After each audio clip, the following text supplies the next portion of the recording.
Alright, YouTube, it's time to talk about Black Lives Matter. They just released like this list of demands of the presidential candidates, which obviously they're not going to get. The president right now is black, and they're not getting shit from Obama. So what makes you think that like white boss lady Hillary Clinton or white billionaire Trump are really going to give them anything? Gary Johnson has spoken about the movement. My own feeling is Black Lives Matter, fundamentally, when it originated as an organic movement, had the right idea. Now it's been completely taken over by the Al Sharpton effect. That is, that the people now coordinating the movement, getting money into it and so forth, have also been using it for their own fiscal gain, their own political gain.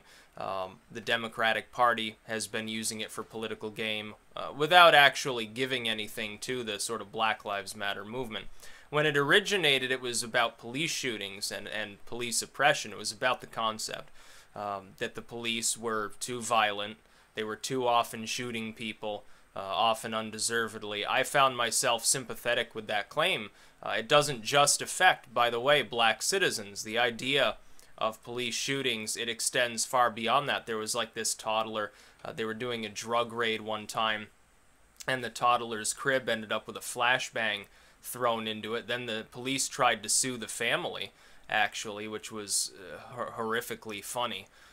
This toddler has been deformed for life, and the courts told him, well, you can't sue the police. There was the Chris Dorner incident. You remember that in Los Angeles when Chris Dorner was targeting the police. Of course, he was former cop, former Navy, I believe, or Navy SEAL.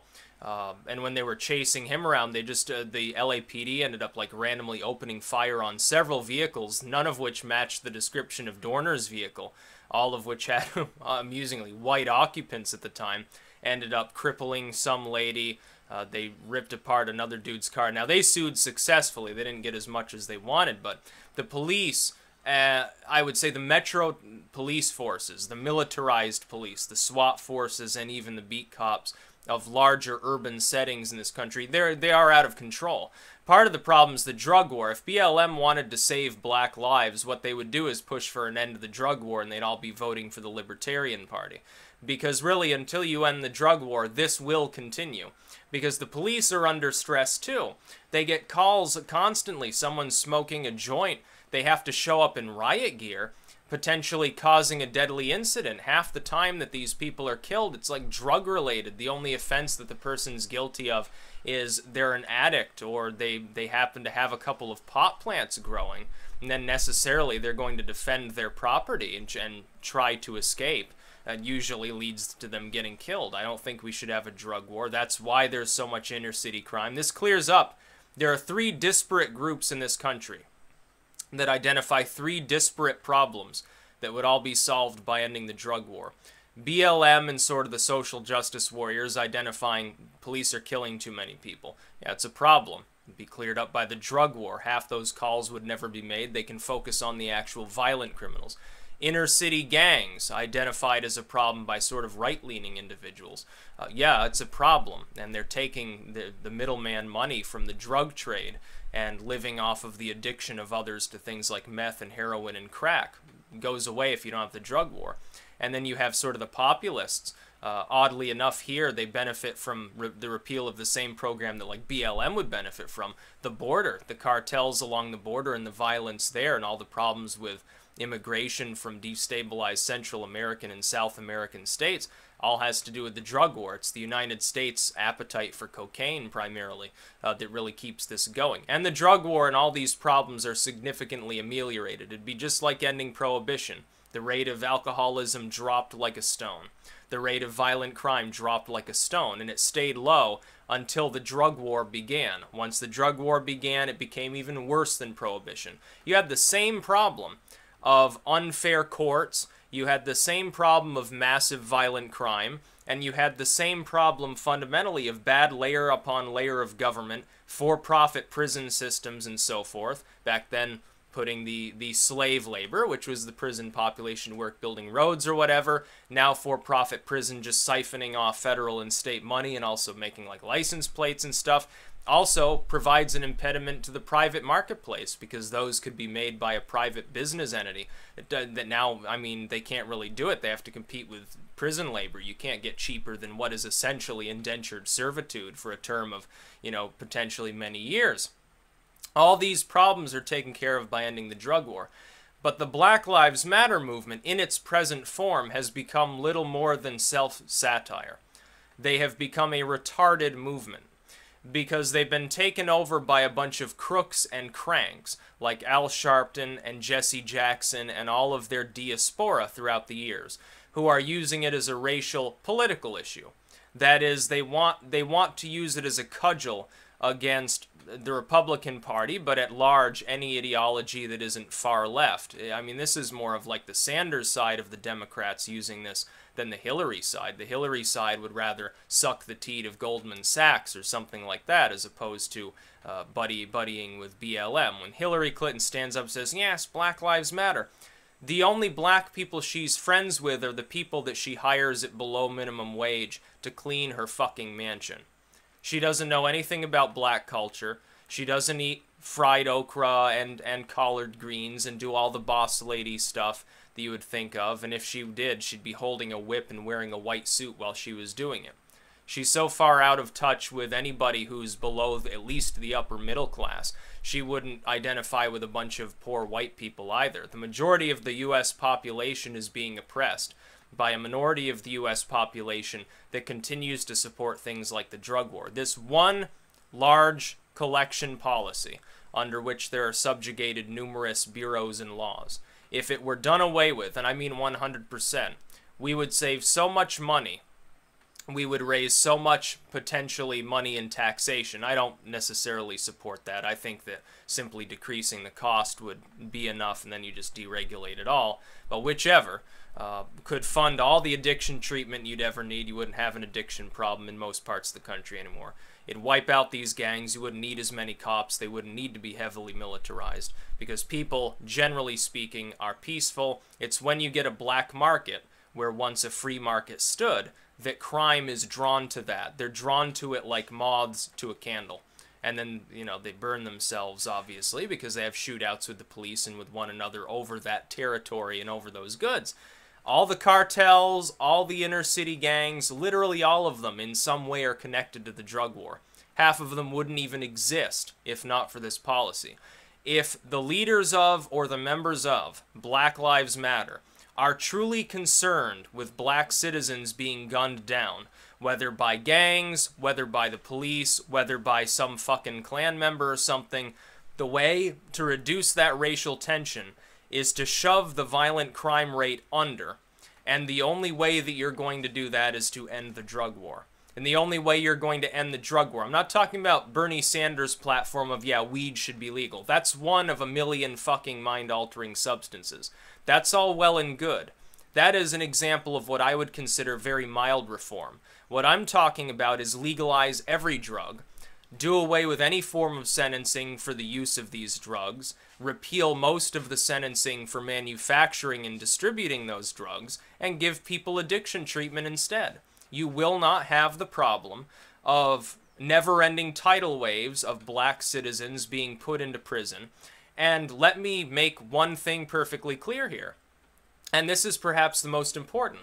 These BLM leaders who suck up to people like Hillary Clinton and give them kickbacks from the money that they fundraise from the poor black community appear oblivious to the fact that it was Hillary Clinton and her husband that instituted the federal programs and sentencing guidelines under the tough on crime and broken windows era sort of fighting crime stuff that are putting so many black citizens behind bars for extended sentences for nonviolent crimes.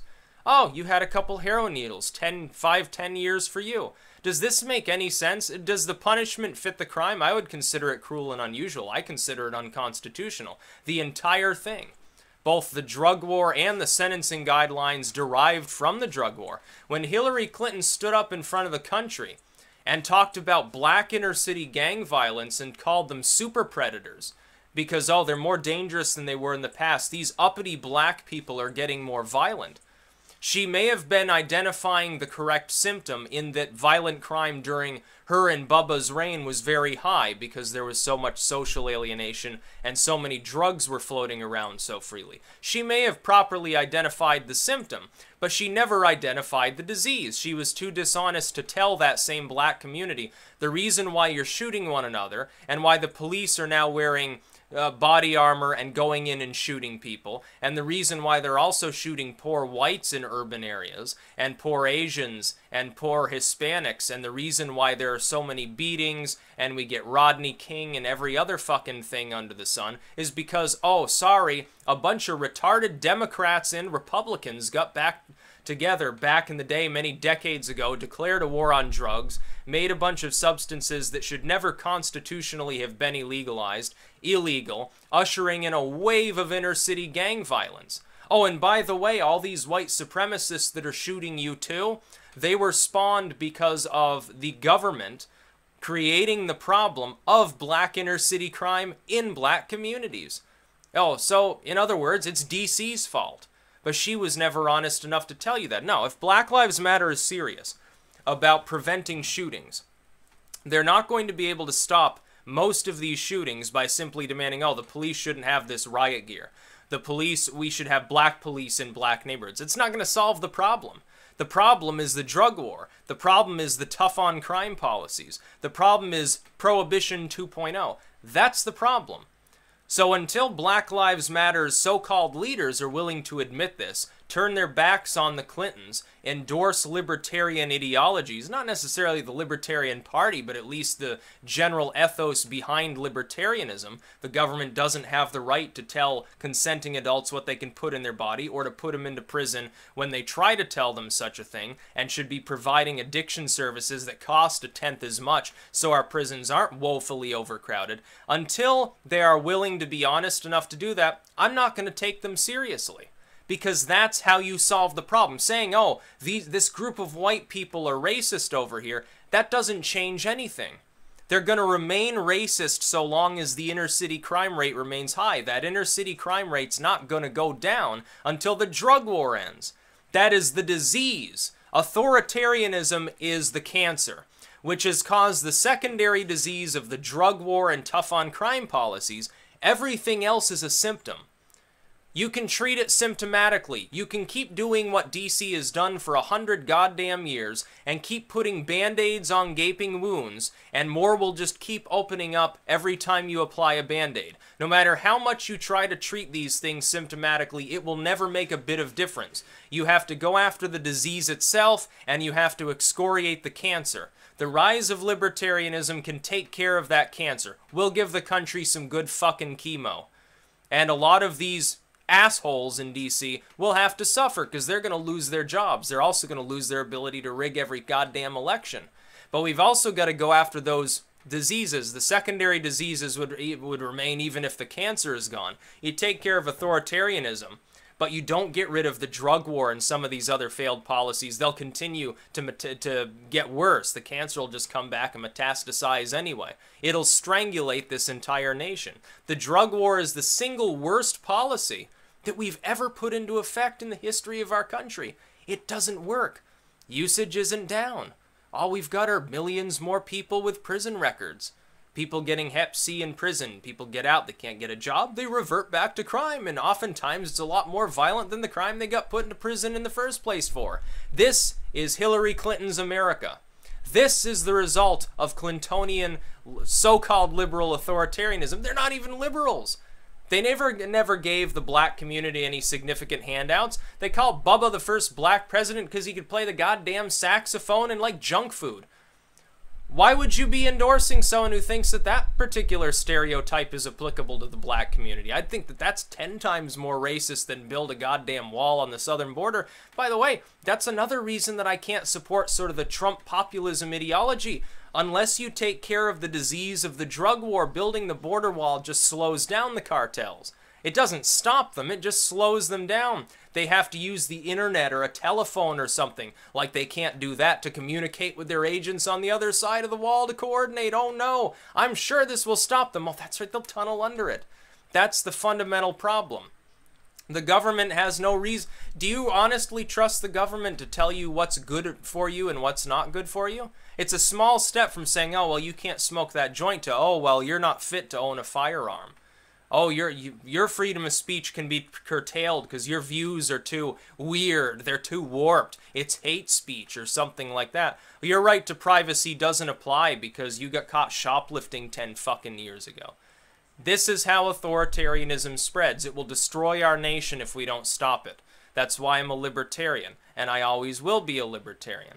The fact that I'm not completely on board with everything Gary Johnson says, it's because he's more of a libertarian-leaning moderate. But that should make him more viable, really, when you think about it. He's talking about, like, peeling back 2 or 3 decades worth of bad government. That's a start. I mean, that's all it is. It's a start. I think he could do a good job. I honestly do. I don't agree with him on the borders. Thankfully, though, here's a secret. When people tell me, oh, he's an open borders libertarian, how can you support this? That's the point. He doesn't get to unilaterally decide the border policy.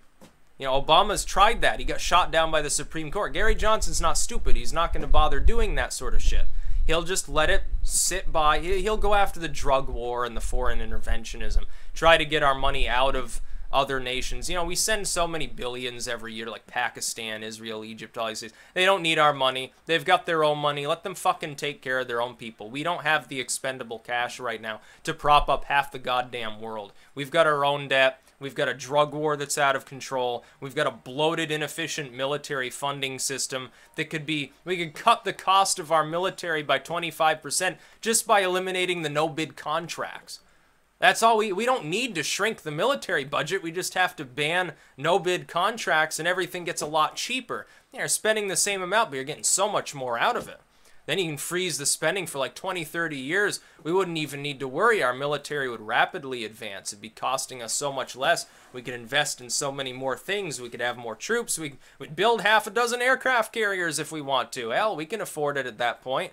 No problem. We can keep them all perfectly maintained, complete combat readiness. Nobody's going to fuck with us. Shit, they'd be terrified. They'd be shitting their pants at that point. Our Navy would dwarf all the others combined at that point. It'd be hilarious. So yeah, and the BLM has become a retarded movement because of its leaders. I understand necessarily people, they look at the police shooting and say, oh, it must be racial animus. You know, half the time it's like a black cop shooting a black person. I'm not sure what's the racial motive there. Then they say, oh, well, you know, all cops suck. Well, you know, the Metro police forces suck because they're being forced into the stressful situation of laws that don't make sense, that aren't even constitutional. They shouldn't be enforced anyway.